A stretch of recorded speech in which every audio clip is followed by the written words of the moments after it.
할머니, 아들님이 내일 장례식장 예약부터 하셨대요. 제 아들은 제가 죽었다는 소식을 듣고도 울지 않았습니다. 아니, 정확히 말하면 웃고 있었다고 하더군요. 그 말을 전해 들은 순간 저는 병원 침대 위에서 눈을 떴습니다. 아직 숨이 붙어 있는 제 귀에 세상에서 가장 잔인한 말이 박혔습니다. 제 소식을 듣고 온 아들이 장례식장 예약부터 했다는 말이었죠. 그날 저는 깨달았습니다. 내가 평생 바쳐 키운 아들이 이미 오래전에 나를 버렸다는 걸요. 저는 올해 63, 서울 외곽에서 혼자 살고 있는 평범한 여자입니다. 20살에 시집와서 시어머니 모셨습니다. 남편은 사업 핑계로 집에 잘 안 들어왔고 나중에는 노골적으로 다른 여자가 있다는 걸 알았지만 저는 모른 척했습니다. 바람 피우는 남편 참고 아이를 키우며 여자가 가정 지켜야지 그 말 하나 붙들고 살았습니다. 왜냐고요? 아이 때문이었습니다. 우리 아들. 그 애만은 좋은 대학 보내고 남들이 부러워하는 인생을 살게 해주고 싶었습니다. 그게 제 인생의 전부였습니다. 새벽부터 밤 늦게까지 일했습니다. 식당에서 설거지도 하고 청소일도 마다하지 않았습니다. 손이 트고 허리가 아파도 참았습니다. 아들의 학원비를 벌기 위해서였습니다. 그렇게 키운 아들은 명문대를 나와 대기업에 입사했습니다. 그때만 해도 저는 행복했습니다. 내 고생이 헛되지 않았구나 생각했죠. 하지만 그건 제 착각이었습니다. 아들이 32에 결혼했습니다. 며느리는 강남에 사는 부유한 집안 딸이었고 사돈댁은 처음부터 저를 아래로 봤습니다. 어머님은 따로 직업은 없으셨죠? 그 말투에 은근 무시가 담겨 있었습니다. 저는 얼굴이 화끈거렸습니다. 그 말 한마디에 제가 평생 살아온 세월이 한순간에 부정당한 기분이었습니다. 그런데 더 아팠던 건 그 자리에 있던 제 아들의 표정이었습니다. 저를 감싸주기는커녕 괜히 제가 말할까봐 눈짓으로 말리지 않던 그 얼굴. 그날 처음 느꼈습니다. 아, 나는 이제 이 아이 인생에서 짐이구나. 결혼식 날 저는 구석 자리에 앉아 있었습니다.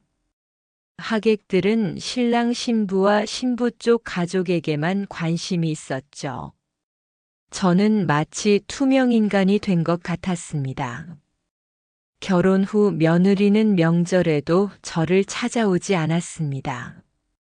손자가 태어났을 때 산후조리를 도와달라고 해서 기쁜 마음으로 아들 집에 갔습니다. 한 달 동안 밤낮 없이 손자를 돌봤습니다. 힘들었지만 행복했습니다. 이제 우리 가족이 다시 가까워지겠구나 생각했습니다. 그런데 한 달이 지나자 며느리가 말했습니다. 어머님 그동안 고생 많으셨어요. 이제 저희가 알아서 할 테니 집에 가서 쉬세요. 섭섭했지만 이해하려 했습니다. 젊은 부부가 아기와 자신들만의 시간을 갖고 싶을 수도 있으니까요. 그런데 며칠 후 아들이 직접 찾아왔습니다. 그리고 이렇게 말했습니다. 엄마, 우리도 애 키우느라 힘들어.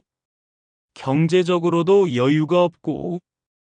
엄마 노후는 엄마가 알아서 준비하셔야 할 것 같아. 그 말이 얼마나 차갑게 들리던지요. 사실 며느리가 결혼 후 제게 자주 하던 말이었습니다. 어머님, 요즘 세상의 부모 부양은 각자 알아서 하는 거예요. 처음엔 농담인 줄 알았습니다. 그런데 아들 입에서 같은 말이 나오니 너무 서럽고 가슴이 아팠습니다. 그날 집에 돌아와 혼자 밥을 먹다가 숟가락을 놓고 한참을 울었습니다. 내가 이 아이를 잘못 키운 걸까? 그날 이후 아들은 한 달에 한 번도 연락하지 않았습니다. 명절에도 바쁘다는 핑계로 오지 않았습니다. 손자 얼굴을 보고 싶다고 하면 며느리는 늘 아이가 학원 때문에 바쁘다며 거절했습니다. 저는 혼자 명절을 보냈습니다. 텅 빈 집에서 혼자 차례상을 차렸습니다. 친구들을 만나기도 했지만 집에 돌아오면 공허함이 밀려왔습니다. 어느 날 밤 오래된 사진첩을 꺼내봤습니다. 아들의 유치원 입학식, 초등학교 운동회, 중학교 졸업식, 모든 순간에 제가 함께 있었습니다. 사진 속 아들은 제 손을 꼭 잡고 환하게 웃고 있었습니다. 그런데 이제 그 아이는 저 없이도 잘 살아가고 있었습니다. 아니, 제가 없는 게 더 편한 것 같았습니다. 가슴이 무너지는 것 같았습니다. 작년 12월, 눈이 펑펑 쏟아지는 날이었습니다. 저는 시장에서 장을 보고 집으로 돌아오는 길이었습니다. 횡단보도를 건너는데 갑자기 차 한 대가 미끄러지며 제게로 돌진했습니다. 저는 그 자리에서 의식을 잃었습니다. 119 구급차가 도착했고 저는 대학병원 중환자실로 실려갔습니다. 의사는 말했습니다. 환자분이 고비를 넘기셔야 합니다. 지금 48시간이 아주 중요합니다.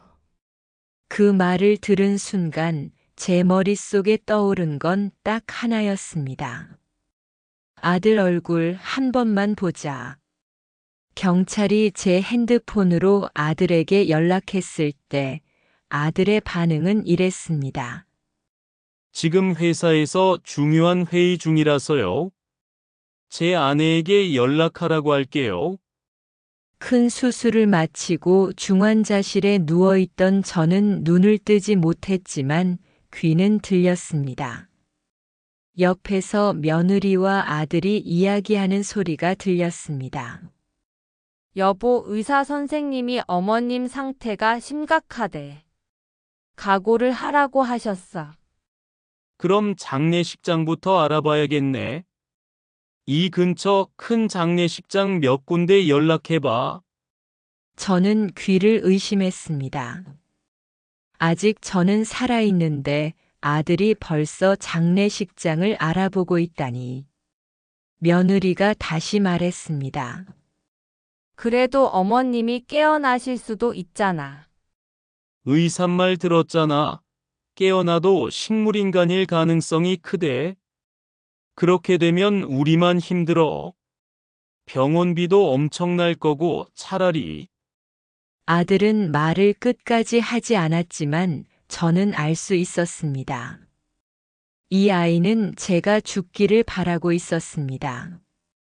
그날 밤 간호사가 제게 조심스럽게 말했습니다. 할머님 아드님이 장례식장 예약부터 하셨대요? 그 말을 듣고 심장이 철렁 내려앉았습니다. 아, 나는 이미 그날 밤 늦은 시간 병실 문이 열리는 소리가 들렸습니다. 할머니, 낯설지만 익숙한 목소리였습니다. 간호사가 말했습니다. 학생 지금은 면회 시간이 아닌데요? 제발요, 할머니 얼굴만 보고 갈게요. 멀리서 왔어요.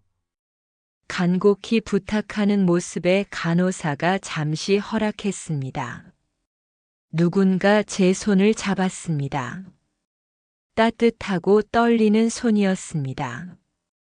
할머니 저예요. 기억하세요? 제가 고아원에 있을 때 할머니가 저를 돌봐주셨잖아요. 그제야 기억이 났습니다. 15년 전 제가 너무나 어려운 시기였지만 틈틈이 고아원에서 자원봉사를 했었습니다. 그곳에서 부모를 교통사고로 잃은 13살 소년을 만났었죠. 그 아이에게 저는 말했었습니다. 사람은 혼자 살면 안 돼. 서로 의지하고 살아야 해. 그 아이가 이제 28이 되어 저를 찾아온 것이었습니다. 할머니가 예전에 해주신 말씀 하나도 안 잊었어요. 할머니 덕분에 저 혼자가 아니라는 걸 알았어요. 제발 깨어나세요. 그의 간절한 목소리를 들으며 저는 눈물을 흘렸습니다. 몸은 움직일 수 없는 상태였지만 눈물이 멈추지 않았습니다. 사흘 후 저는 기적처럼 눈을 떴습니다. 의사들도 놀라워했습니다. 제가 제일 먼저 본 사람은 아들이 아니라 그 청년 민준이었습니다. 그는 밤을 새워 제 곁을 지키고 있었습니다. 할머니가 깨어나셨어요. 민준은 울면서 웃었습니다. 제 손을 꼭 잡고 놓지 않았습니다. 할머니, 저 대학도 졸업하고 이제 회사 다녀요. 할머니한테 꼭 보답하고 싶었어요. 그 말에 눈물이 왈칵 쏟아졌습니다. 그래, 내가 인생을 완전히 헛살진 않았구나. 그 아이는 병원에 있는 내내 제 손을 잡고 한 번도 놓지 않았습니다. 그날 오후 소식을 듣고 아들이 병원에 왔습니다. 그런데 눈에 띄는 건 그의 표정이었습니다. 안도도 반가움도 아닌 실망. 그리고 그는 의사에게 조용히 물었습니다. 연명 치료는 하지 않아도 되는 거죠?